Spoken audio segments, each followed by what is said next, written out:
को बताया जा चुका है। यंग इंडियन लिमिटेड 2010 में वो कंपनी फ्लोट की गई थी और ये कंपनी सेक्शन 8 में रजिस्टर्ड है, नॉन प्रॉफिटेबल है। और यंग इंडियन लिमिटेड ने एजीएल की एक भी संपत्ति नहीं खरीदी है, न उसके नाम से ट्रांसफ़र हुआ, न एक पैसा दिया है गया है, न लिया गया है। केवल वेंडेटा पॉलिटिक्स है, दबाव का, बदले का, डरवा करके, धमका करके कांग्रेस के लोगों का मनोबल गिराने का है। पूरी तरह से इलीगल है, फैब्रिकेटेड है, इसीलिए हम इसके खिलाफ में प्रोटेस्ट कर रहे हैं पूरे देश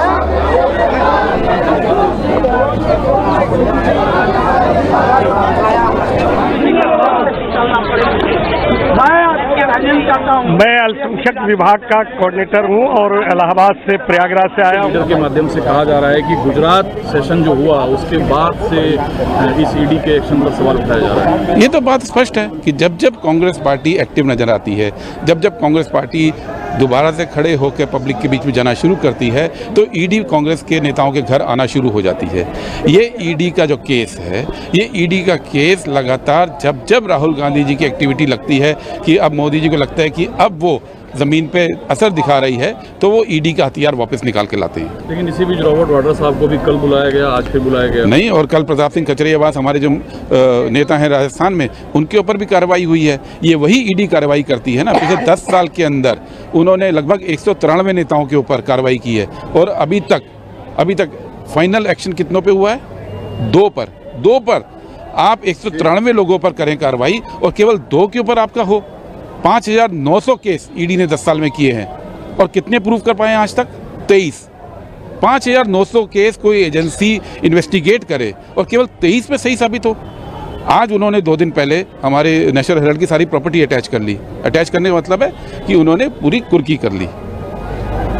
23 केस प्रूफ हुए और आप जानते हैं कि जनता की कितनी प्रॉपर्टी उन्होंने अटैच की है पिछले 10 साल में? 70,000 करोड़ रुपए की प्रॉपर्टी ईडी अटैच कर चुकी है। इसकी जवाबदेही किसकी होगी?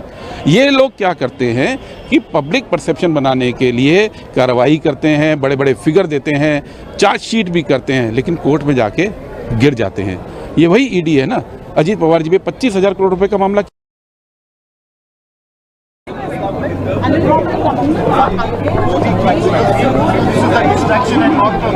This is vendetta politics at its worst. Something that Mr. Modi has been known for. The Enforcement Directorate could well be a frontal of the BJP. You've been in government for 11 years.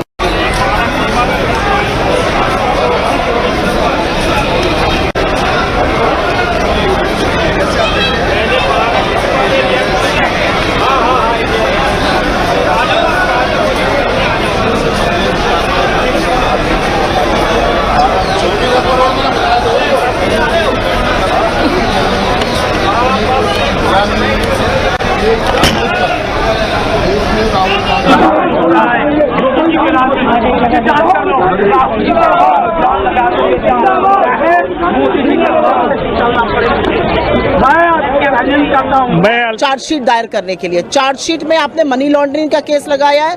उस case में जहां पर एक पैसे का लेन then नहीं हुआ, एक एसेट ट्रांसफर नहीं हुआ। उस केस में जहां पर यंग इंडियन एक नॉट फॉर प्रॉफिट कंपनी है जो कि सेक्शन 25 के अंतर्गत है, वो अपने किसी शेयर होल्डर को एक नए पैसे का मुनाफा, सैलरी, डिविडेंड कुछ नहीं दे सकता है। एक ऐसे केस में एजेएल जो नेशनल हेराल्ड छापता था, उसके खिलाफ आप ये कर रहे हैं। असलियत ये है कि ये नरेंद्र मोदी जी की प्रतिशोध की राजनीति है, ये मोदी जी की घिनौनी राजनीति है और इसका सामना हम कोर्ट में करेंगे। लेकिन जो लोगों का आक्रोश है, जो जनता आक्रोश है, जो हमारे कार्यकर्ताओं का आक्रोश है, वो बिल्कुल आपको दिख रहा है, क्योंकि ये दिखाता है कि नरेंद्र मोदी जी डरते हैं, वो हमारे नेता से डरते हैं, वो उन मुद्दों से डरते हैं जो हम उठाते हैं, और वो कांग्रेस का जो संगठनात्मक ढांचा तैयार हो रहा है उससे भयभीत है, घबराए हुए हैं। गुजरात अधिवेशन से बिल्कुल, क्योंकि हमने उनके गढ़ में घुसकर उनको ललकारा है और असलियत यह है कि गुजरात का एक बहुत सक्सेसफुल अधिवेशन हुआ। नरेंद्र मोदी जी के चूल्हे हिले हुए, उनको पता है कि यहाँ पर दिक्कत होने वाली है। बिल्कुल, आज भी गुजरात में। और राहुल गांधी जी वो शख्स हैं जो ना आपसे डरते हैं, ना आपसे धमकते हैं। आपने 50 घंटे ईडी से पूछताछ कराई, या 500 घंटे और करा लीजिए। ये केस बोगस है, लेकिन राहुल गांधी जो मुद्दे उठा रहे हैं, उसने आपकी कलई जरूर खोल दी है। लेकिन आपने सत्यमेव जयते का नारा तो पोस्टर पे लिखा हुआ है, तो इसमें क्या गलती बात है? मतलब आपको सत्यमेव जयते हमारा लोगो, हमारा मूल मंत्र है। सत्य की विजय होती है। हम महात्मा गांधी की पार्टी है जिन्होंने ब्रिटानिया हुकूमत को घुटने टेकवा दिए। अदालत में ये नहीं टिकेगा मामला? बिल्कुल नहीं टिकेगा। कैसे टिकेगा? बोगस मामला है। 365वें दिन तक इंतजार करना पड़ा। आपको लगता है ये मामला टिक सकता है अदालत में? राहुल जी के सम्मान में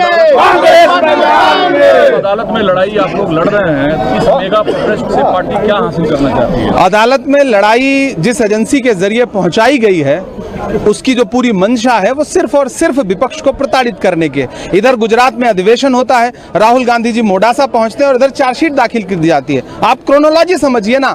भारतीय जनता पार्टी आने वाले बिहार के चुनाव से, गुजरात में कांग्रेस पार्टी की सक्रियता से, आने वाले असम के चुनाव की संभावित हार को देख करके और विपक्ष की सक्रियता को देख करके, 400 पार के नारे के बाद भी 240 पे अटक जाने के बाद भारतीय जनता पार्टी चाहती है कि विपक्ष को पूरी तरह से कुचल दिया जाए, उनके संसाधन तोड़ दिए जाएं, उनके नेताओं का मनोबल तोड़ दिया जाए। लेकिन भाजपा यह भूल जाती है कि यह गांधी परिवार है जिसने इस देश के लिए न जाने कितनी कुर्बानियां दी हैं। आप गांधी परिवार पे आरोप लगाते हैं, वो एक गांधी परिवार वो परिवार है जिसने अपनी निजी संपत्तियां इस देश के लिए दान कर दी हैं। आप उस पर इस तरह के आरोप लगाते हैं, यह बहुत शर्मनाक है और इसके खिलाफ पूरे देश में आज कांग्रेस पार्टी प्रदर्शन कर रही है। राहुल गांधी तख्तियों पे लिखा है डरो मत और सत्यमेव जयते। सत्यमेव जयते जब आपने लिखा है मतलब अदालत पर भरोसा है आपको, और डरो मत का नारा है। हमें अदालत पे भरोसा है लेकिन मीडिया पे बिल्कुल भरोसा नहीं। आप जो भाषा बोल रहे हैं ये भाषा जो है, आप हमें लोकतंत्र में प्रोटेस्ट नहीं करने देना चाहते। आप हमारे प्रोटेस्ट पे सिर्फ सवाल करेंगे। आप भारतीय जनता पार्टी से सवाल करिए ना कि उनकी मंशा क्या है। गुजरात में अधिवेशन होता है, तुरंत चार्जशीट दाखिल हो जाती है जिसका कहीं दूर दूर तक कोई नाम नहीं था। आप 55 घंटे बुला करके पूछताछ करते हैं। तो दरअसल भारतीय जनता पार्टी की मंशा पे सवाल खड़े करके विपक्ष को आप प्रोटेस्ट भी नहीं करने देना चाहते क्या? हम सत्यमेव जयते का नारा लेकर के प्रोटेस्ट कर रहे हैं ना। हम कौन सा किसी को व्यक्तिगत आक्षेप करता हुआ प्रोटेस्ट कर रहे हैं? हम कह रहे हैं सरकार जो है वो प्रताड़ना की राजनीति कर रही है, विपक्ष की आवाज को चलना चाहती है, राहुल गांधी को डराना चाहती है जो संविधान बचाने के लिए लड़ रहे हैं। लेकिन राहुल गांधी जी खुल के कह रहे हैं, मैं ये नहीं कहता कि मेरा सर न मिलेगा, लेकिन मेरी आंखों में तुझे डर न मिलेगा। आप राहुल गांधी को नहीं डरा सकता है। बिल्कुल, राहुल गांधी जी गुजरात में हैं और मिशन गुजरात, अधिवेशन, बिहार में सक्रियता, असम का संभावित चुनाव, क्रोनोलॉजी समझ लीजिए। यही है भाजपा की नफरत की और डर की राजनीति कि विपक्ष से जनता के भरोसे ना जीत सको तो एजेंसियों को उतार दो, ईडी को उतार दो, इलेक्शन कमीशन को उतार दो, सारे संसाधन उतार दो और विपक्ष को डराओ। 11 पिटीशन सुप्रीम कोर्ट में है वक्त संशोधन। मुझे लगता है आज हम इस मुद्दे पर बात कर रहे हैं, सुनवाई के बाद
क्या